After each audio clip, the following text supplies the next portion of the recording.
Howdy, everyone, and welcome to the first episode of Tales of Woah, the podcast. My name is Tyler Lacroix, also known as the ugliest Legion of Skanks fan ever.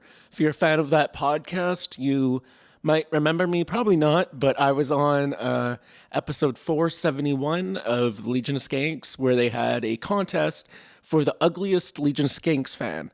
And I won that contest. Thank you very much. I was awarded money for it too, which is also awesome. I very much appreciated that. But yeah, it's quite a title to have, especially if you know anything about Legion of Skanks. It's not like their fans are. I mean, we're a fairly grotesque people, and I'm evidently the king. To be fair, there was. I mean, I can't mitigate how big of a thing that is. I'm fucking the ugliest Legion of Skanks fan. It's a huge thing. But to be fair, there was also only like 6 of us that entered. So I was the ugliest of 6 people who had the courage to enter, who were fucking ugly. One of which wasn't even ugly. He was just a bit of a dick, that guy. But but yeah, I am. And what is my claim to fame? What a sad claim to fame that is. But this is my podcast. If you're wondering why an ugly guy thought he should have a podcast, well, it's not just because I'm ugly. That has to do with it, sure. Because I am a visage of biological horror, I would say. So the reason I'm so fucked up looking, I've been called Big J Okerson on that Legion of Skanks episode called me Hoggle from Dark Crystal, and I did not know what I've heard of Dark Crystal, but I didn't know the character, so I had to look him up, and he's not wrong. I could not sue him for slander, I'll tell you that much. But I've been compared to Gollum, I've been compared to Hoggle, I've been compared to a frog when I was a kid. My friend used to always call me a frog. That was also because I'm partly French. I think that was more just because of that. But I don't know. You tell me. Do I resemble a frog? Possibly. I just realized too, looking in the camera, that I have a bit of a Chip Chipperson thing going on with the bandana and long hair. I assure you, it's all my hair. I'm not a bald guy with a wig that's coming out the back. This is actually my hair. The only thing that's slightly decent about me is my fucking hair. I do need to get a bit of a haircut though, but with all this COVID shit, I haven't gone out too much. Yeah, but anyway, like I was saying, the reason the reason I look like so many horrifyingly fucking grotesque characters. Use the word grotesque twice. I have to stop that. But the reason I look so fucking ugly, just put it bluntly like that, is because I have a immune deficiency. I've been sick constantly throughout my whole life. I've been in and out of the hospital a lot. Spend a lot of time in the hospital, like literal years of my life in hospital, because I've spent months in the hospital recovering from things and stuff. So all that time built up. I've literally spent years in the hospital. And these aren't like visits. It's like I've been in the hospital for 3 months at a time, 2 months at a time, 1 month at a time, few weeks, like stuff like that occurring throughout my whole life. And so this isn't depressing. I hope I'm not depressing you by saying all this. This is actually, I'm trying to make light of all this. I have a lot of stories, a lot of experiences that I think a lot of people probably don't have or aren't familiar with. And maybe they might be interesting to somebody. So I wanted to do a podcast. I like talking. I tend to talk a lot. So I wanted to just share some of my experiences, make light out of it. I like being made fun of. So if you have anything I look like that you could tell me, have any roasts, please go in the comments and fucking roast me. I hate asking to share this, but if you want to see, hey, look at this retard mushmouth who... this ugly retard mushmouth, and you want to show your friends. I don't care if that's what you're showing them for. I just need eyes, baby. I just need eyes. Eyes that'll surely soon turn blind after seeing me. My God, if I was like Medusa, every motherfucker turned to stone. I mean, that kind of does happen. You walk around the street, sometimes people... I literally had a cop once. This is a true story. I was picking my mom up at New Year's one night because I was not doing a goddamn thing. I think I was like sleeping, but she was out partying and she needed a DD. So I went to pick her up and I was driving back home and I guess I didn't properly stop at a stop sign. So I got pulled over by a cop and literally the first thing he said to me when he came up to my car was, "What's wrong with your face?"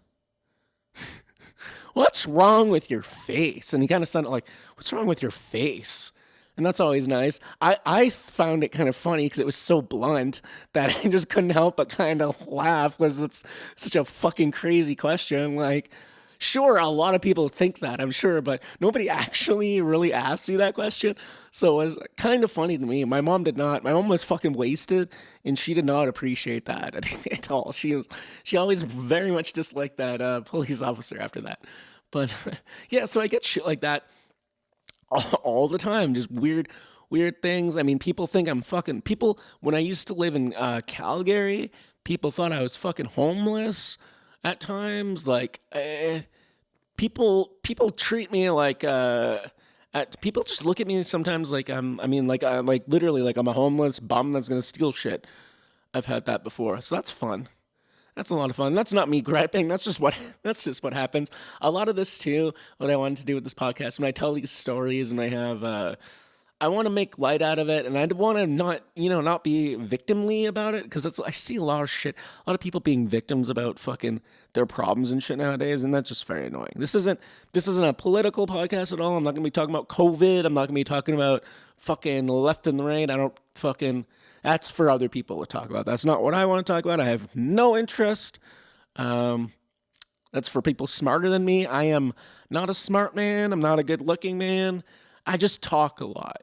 And so I wanted to do this because more or less, I can't do anything else. I mean, like, like I said, my immune deficiency kind of goes from my skin to my bones. So it's everything. Like, I get skin infections. I mean, bone.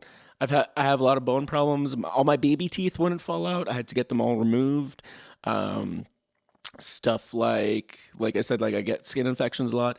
I have arthritis and whatnot. My hands are kind of messed up. They're very small and they don't work well. Like if I don't open them up, they kind of just sit like that. They hurt all the time. Like even to do this is really painful. I can't do push-ups. There's a lot of shit I can't do.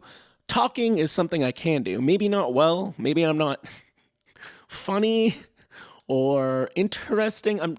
I'm trying. Hopefully I'll get better. But I like to talk. We've already been doing this. And it's already been 11 minutes and I really haven't said a lot. So I apologize. I know I'm not the most professional guy in the world. But this is the first episode and I want to improve. I need to keep doing it and keep at it. So this is the first episode and I don't want to say you get what you get because I am putting a lot of effort into this. But I'm not going to be perfect. I'm not going to be amazing. It's a work in progress, and I hope you stay for that progress. And if you don't, I can't get too mad at you because I get it. I'm sure I'm going in and out of the microphone. I'm sure I have monitoring on, but it's hard to tell. I'm sure I'm fucking this up. I'm sure this is not the best podcast it could be, but I'm trying this first episode. I just want to get out. I want to just do it more, get used to it, get in the flow of it, learn what I'm good at, what I'm bad at. If also, too, I would really appreciate some constructive criticism in this, if you could leave it in the comments or whatever. It would really help me out, just certain things like maybe camera stuff, sound stuff, just anything, really. Anything, anything constructive. I mean, I'm sure you can be not constructive, too, and be a dick about stuff. But I would appreciate the constructive stuff more because I would like to get better. Just tell me I suck. That doesn't really help. I mean, it's just true. It's like, yeah, okay, I suck. I'm ugly. The fucking sky's blue. What are you gonna do? Like, how do I improve? Give me skincare tips. Although that's one thing. Everything I try with my fucking face, I apologize. I know my skin's all bad and weird looking, but it's like everything I fucking try. I have super sensitive skin, so it's like. I just fucking get red and blotchy. I have eczema, so it's like my eczema fucking gets worse, and depending on what I eat, depending on how stressed I am, depending on a bunch of stuff. So it's like very annoying. But yeah, any kind of constructive criticism for anything, I'd really appreciate it. If not, I get that too. Um, I mean, yeah, this is a lot I'm asking of you right now. If you're actually even watching this still in, and I very much appreciate it because I know I'm not. I go on tangents and whatnot, and I apologize. Like I said, I'm new at. I'm still trying to do it, and yeah, this is Rome wasn't built in a day. That's that's my excuse. Rome wasn't built in a day.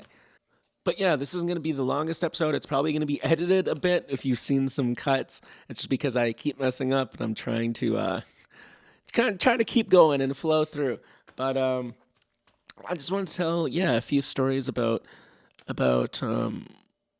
being in the hospital. Like one particular time. So I've had a few times where I've almost died, and this one particular time, I don't want to talk bad about doctors or anything. I've had a lot of good doctors, a lot of good nurses. Nurses, I especially want to say, like, nurses are the thing that make being in hospitals like tolerable. Without nurses, I'd fucking being in hospitals would be a lot worse. I mean, it already sucks. Obviously, it's a fucking hospital, but nurses make it so much better. You have a good nurse, your day is so much better. You have a shitty nurse, it could be a lot worse, or at least a lot more annoying. That's for sure. Because doctors do not have good bedside manners, bedside. I don't know what the term for it is, but they're very. I mean, some of them do. I'm not saying all of them, but there's definitely like. They're surgeons. Well, doctors and surgeons. I guess I would say surgeons more. There's a bit of like a god complex there, and they're I don't know. There's something a little off with them. They're not the most sociable, nice people that kind of just tell you what's going on and don't necessarily leave room for questions, which is annoying. I know with my immune deficiency, I have problems sometimes with doctors because it is a rare, like when I say it's a rare immune deficiency, only 500 people had it when I was born with it or were diagnosed with it when I was born, or when I was diagnosed with it. I was diagnosed with it when I was 5, and I'm 28 now, and only 500 people in the world were diagnosed with it. I think the numbers are up now. I think it's maybe a few thousand. It's still not a lot. There's some stuff like treatments and stuff that you can kind of get if you're qualified for them. I'm in the waiting for one right now. I don't really know what's going on with it. It's a long process, but there's nothing that can really cure it. Like the oldest person who's had what I have has lived to 60, so that's my high score. I'm probably not going to get there, though, honestly. I've had so many fucking problems in the last few years that I'm probably not going to last a whole lot longer. And that's not something to be fucking feel depressed about if you're watching this and you think that's sad. It's a reality. I'm very much come to terms with it a long time ago. Like, this kind of shit has been happening my whole life. I've almost died a few times. I'm going to tell you about one of those times right now. But so this death is not a fear for me personally. I find living much more difficult, much more frightening. So yeah, the dying part isn't a thing. It's just I think the interim between now and death. I don't care about dying. I don't even care about necessarily the way I die. I've already kind of been there, so I know what to expect. Like I said, I have had to be resuscitated, and I've been in the ICU. I've had a priest come and give me last rites. That's very true. So all this shit, I'm not afraid of it. But what's hard for me is figuring out. I don't know how much time I have left, right? So it's like if I knew I only had a little bit of time left, I wouldn't. I mean, I haven't really been doing that much because I've been expecting kind of to die and it hasn't happened. So when that happens, it's like, fuck, you can't really just sit around when you keep living because life keeps happening and you need money, you need a lot of shit, and so that's kind of a reason why I'm doing this podcast. Is I love talking, I love podcasting. I've always wanted to do my own podcast. I've tried a few times. I've never really committed to it a lot, and I really want to commit to this, even if nobody's watching this first episode, even if nobody's really watching in a year. I want to at least be doing something. I need to fucking do something. I can't really work right now. I'm working on some things. Like one of the things I would like to do, even if I'm not a person that has a podcast that like people are watching, is I would like to get good at just at least the technical aspect of all this stuff, so that I could maybe be a person who produces podcasts for people. Um, I live 3 hours out of a city called Edmonton that's in Alberta in Canada, and I'd very much like to at some point be able to do podcasts for people there, because I know there are funny people there, and I feel like Canada right now is really shitting the bed when it comes to comedy, or at least not when it comes to comedy, but when it comes to comedy that's being seen. Like, I don't see any good Canadian comedians really out there. I mean, the ones that are have been known for a long time. Rest in peace, Norm Macdonald. That's a real bummer. So there's like comedians like Norm that are established and stuff, and people know them. But other than that, there's no good comedy that you see coming out of Canada, while there may be good comedians here. So what I would like to do eventually, even if this podcast doesn't take off, I'm still gonna be doing this. But I always want to be doing this and get better and whatnot. But what I would ultimately also like to do is produce podcasts for other people. It's hard right now with COVID, and now it's going to be winter, so the roads are going to be bad. But I'd like to go to the comedy clubs in Edmonton, open mics and stuff, and spend time with some of the comedians and spend time getting to know them, and maybe do podcasts with some of them and produce them and whatnot. Eventually, I would like to have another host on this podcast. I don't want to just be doing this solo, because I mean it's a lot harder. That's for sure. I have to make conversation by myself and fucking be interesting, which I'm sure I probably haven't so far during this episode. But I'm trying. But yeah, maybe at some point there'll be another person on this, which would be wonderful. But I just don't. I'm not in a position right now where I know anybody. I'm in a small town. Like I said, it's 3 hours away from the city, so it makes it difficult for me to go back and forth and like make like do the stuff that I want to do, but I also just haven't. So there's like a bit of an excuse, but also like I could have tried to do stuff and just not. But what I would like to eventually do is spend time in like the comedy clubs, and yeah, get to know people and do some podcasts with them, and that would be really cool if that was possible. But we'll see. This is all fucking high in the sky dreams. Where we are is just right here. We're in the trenches right now. We got to figure it out. I'm very happy for you joining me. If you did in this episode, you probably didn't. You probably haven't even made it this far. And for that, I can't really blame you. This is probably going to be a tough one. Most first podcasts are. But we're fucking trying. This might be edited a bit, but we're going through. I have a bit of notes here. Yeah, so I was gonna talk about, like I was saying, how I almost died before, or at least I mean, I did almost die, but there's been a few times, but the one I was speaking of was I had a priest came to my mom when I was in the hospital, and okay, I have to go back a bit. So I've been in the hospital for a lot of different things. It's usually infections, either skin infections or infections somewhere in organs or stuff like that. So that was one of these times. I was in the hospital for, actually it ended up being like 3 months straight, because I just had an infection that was just really bad. So I had to get a lot of surgeries and a lot of just antibiotics just through IV and stuff for months and months, and I couldn't leave. Yeah, I had a lot of surgeries. I couldn't walk for a few weeks. But this particular time, so there was a point when I was maybe 2 months in, I was getting better.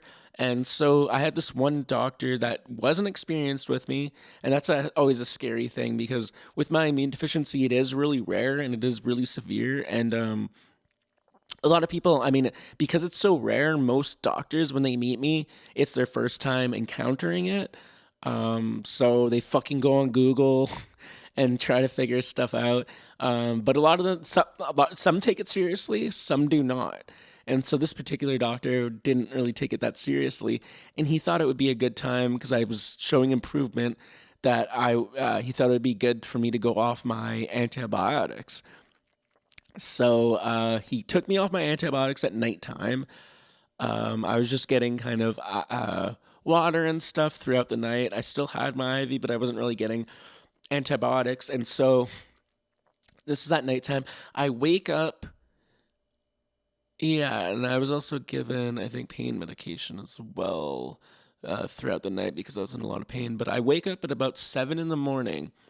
My nurse wakes me up because when you're in the hospital, they wake you up in the morning, which fucking sucks because it's hard to sleep. You don't get a lot of sleep, and then you get woken up, and I don't know about you, but I get very grumpy when I'm tired.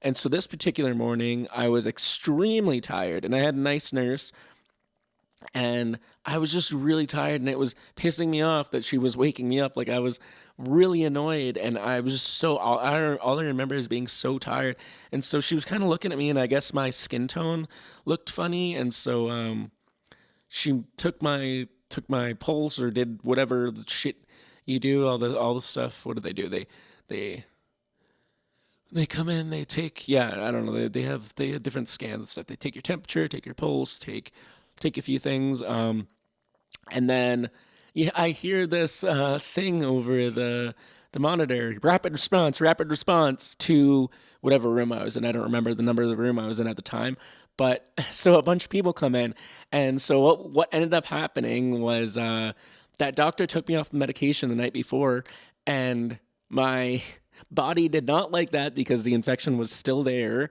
and it just shut everything down. My all of my internal organs shut down.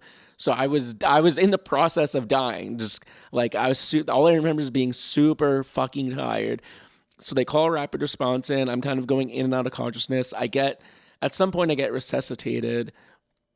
But they take me from there to the ICU, and so I ended up being in there for a few days, but so I go into the ICU, and all this stuff when it's first happening, I'm going in and out of consciousness.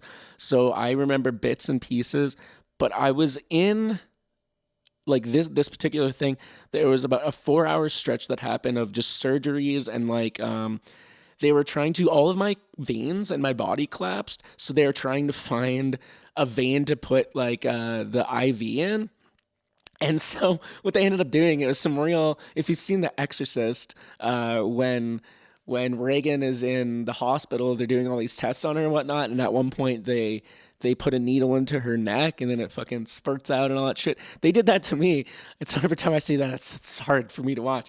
But I mean, it's hard to watch anyway, but some PTSD associated with it for me. But so they did that. They ended up getting that vein, luckily, because literally they were trying all of my veins. They were all collapsed in my hands and my arms and my legs and my feet. Every fucking vein they tried collapsed. And so that's always fun too, because you're dying, and then you're also laying in bed, and they're fucking poking you with just these thick IV needles and just everywhere. So I'm getting poked and poked and poked and poked, and it's just so many fucking needles, and they're so deep, or they're so thick, and they go so deep, and then none of them are working. It's just, it's not a lot of fun, but they eventually get it in. And so while all of this is happening, there's like a 4 hour stretch. My mom isn't there. She was the only person that was, because like I said, we live in a small town 3 hours away from the city. So she was the only person there. My dad wasn't there at the time.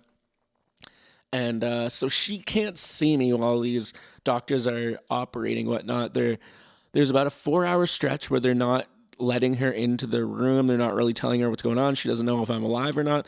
But at one point, they send a priest to go talk to her because they're going to be giving me my last rites. And so that's usually what they do in the hospital. I'm not sure if it's a Catholic or Christian thing, but I think it's a Catholic thing. But it's kind of what they do when they think somebody's going to die, to kind of give them a chance to like I guess, I don't know, get good with God, let fucking say all their sins and whatnot to get let into heaven. I don't fucking know. But they asked my mom if she wanted to get a priest to come and give me my last rites, and she said no, which I was glad because I wouldn't have wanted to see a fucking priest come in there. Like, I didn't really know what was going on. Like, I knew, I obviously knew I was in trouble or people freaking out. Like, I felt like shit. You know that, but you're kind of just dealing, it's kind of just going through it. So I wasn't scared, really. I was just tired, kind of going in and out of consciousness, and I was kind of just there. That's a lot of the shit that I'm talking about, that I will talk about too more in this podcast, is all these experiences.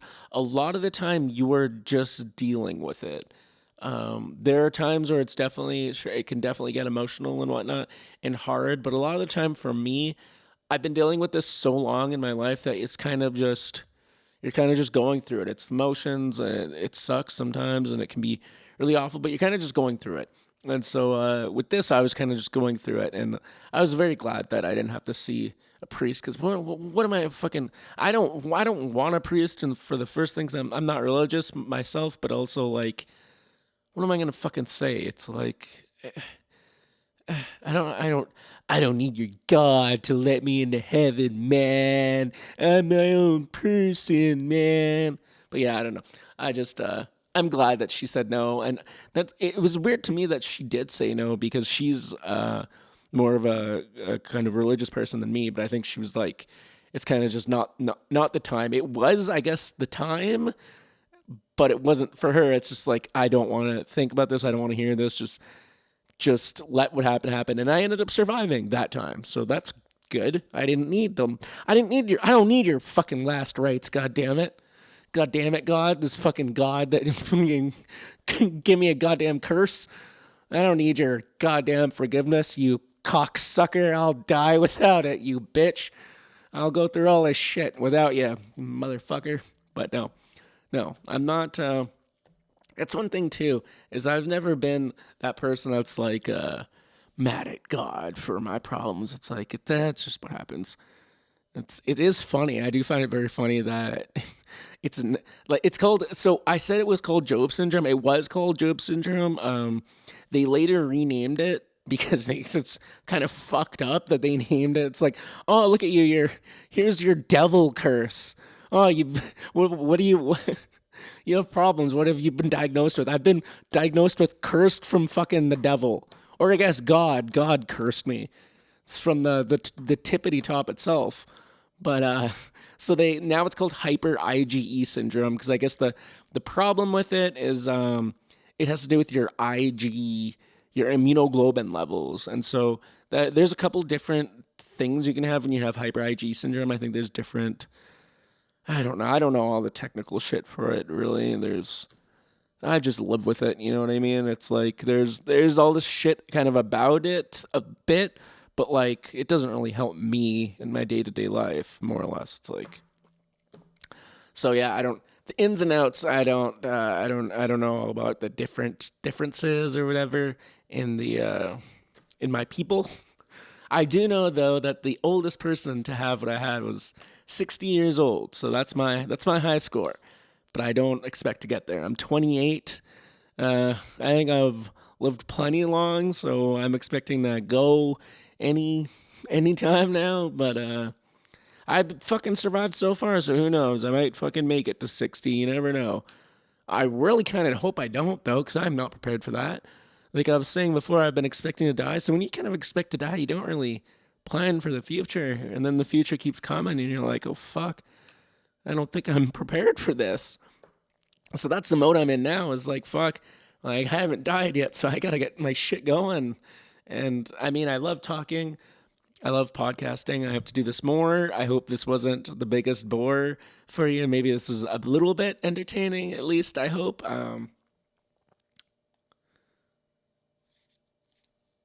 Yeah, I'm just sorry. I'm just looking at my notes. So like I said, yeah, any constructive any constructive criticism would help. I realize I'm a bit of a mush mouth. I probably have talked a little bit too fast throughout this, so I apologize for that too.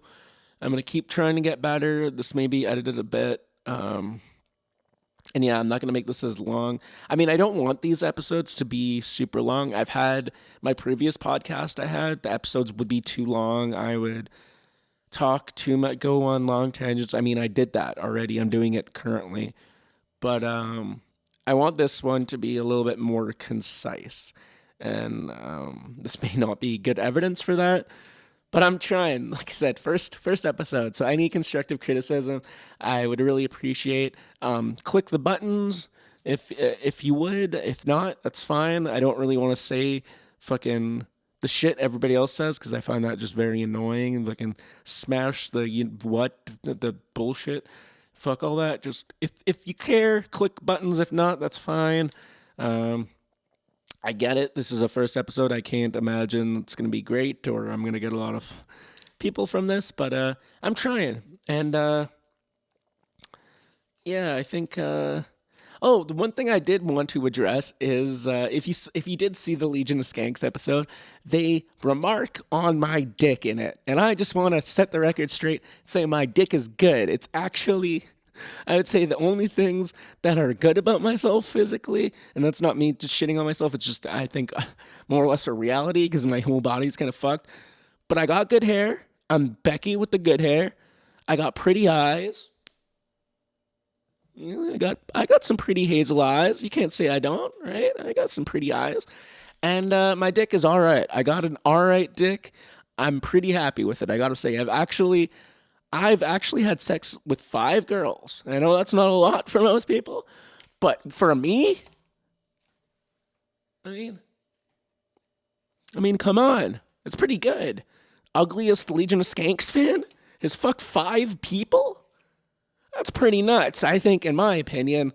So, for me, I'm doing all right. I'm not doing all right maybe for the world, but for what I got going on, I think that's pretty goddamn respectable. Thank you very much. Now, what those girls looked like, we can't all have wins in our life. I got a couple all rights. I have an Eskimo. Have you slept with an Eskimo? I've slept with an Eskimo. They don't like being called Eskimos, though. They're Inuits. I'm into it, the Inuit. Ugh. I should kill myself. Ugh. I would kill myself, but I'm such a fuck up that I'm pretty sure I would just do it wrong. It's like I'm waiting for life to do it. It's like, why do your own work when somebody else can do it, It's like this God motherfucker has cursed me with it. I'm just waiting. I've been waiting. I'm fucking sitting here waiting. I'm still waiting. Come on, baby. But I know. So thank you again if you watched this. If you made it to the end, I doubt you did. Honestly, but if you did, then fucking comment. Comment if you made it to the end. You definitely did it. Nobody's probably watching this. Nobody's probably going to fucking comment. But if you did, let me know. I really appreciate it. And like I said, constructive criticism, always welcome. And yeah, this is Tyler Lacroix saying, hey, you know what? You don't got it that bad. Just think of me when your life's going bad and think, you know what? At least I'm not Tyler. It could be worse. And you know what? I'm Tyler, and people have it a lot worse than me. So it's like as much shit as I can talk on myself or whatever, and as shitty as sometimes life can be, other people have it worse too. And so it's like we all have that. We can all... There's always somebody who has it worse. So, fucking... It could always be a little bit worse. So maybe just keep that in your hat to maybe cheer you up a little bit throughout your life. And yeah, thank you for watching. I'm sorry this wasn't the most professional thing ever, but I'm trying. I hope to see you next week on another episode of Tales of Woah. Thank you very much, everybody. And hasta la vista, Oh, God. Oh, I can't believe it.